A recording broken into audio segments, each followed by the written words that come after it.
পাঠ করছি কল্পদেব চক্রবর্তীর লেখা কবিতা বিপ্লবের শেষ অধ্যায়।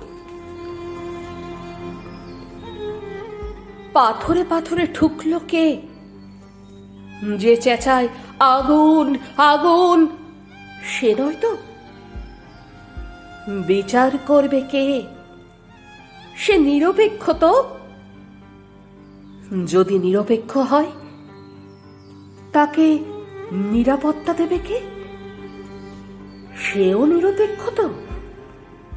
সাক্ষী হবে কে? তার জীবন অশান্ত হয়ে উঠবে না তো? তার বাঁচার অধিকার কেড়ে নেওয়া হবে না তো?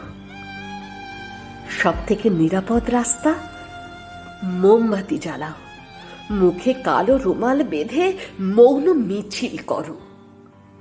একদম সুরক্ষিত, বোবার শত্রু নেই, অথচ সবাই চিনবে প্রতিবাদী বলে।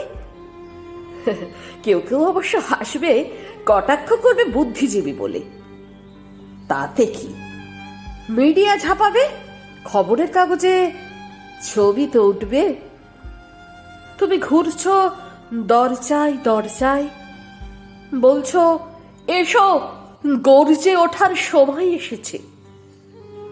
দরজার ফাঁকে ফাঁকে কৌতূহলী মুখ, সবিস্ময় উকি ঝুঁকি।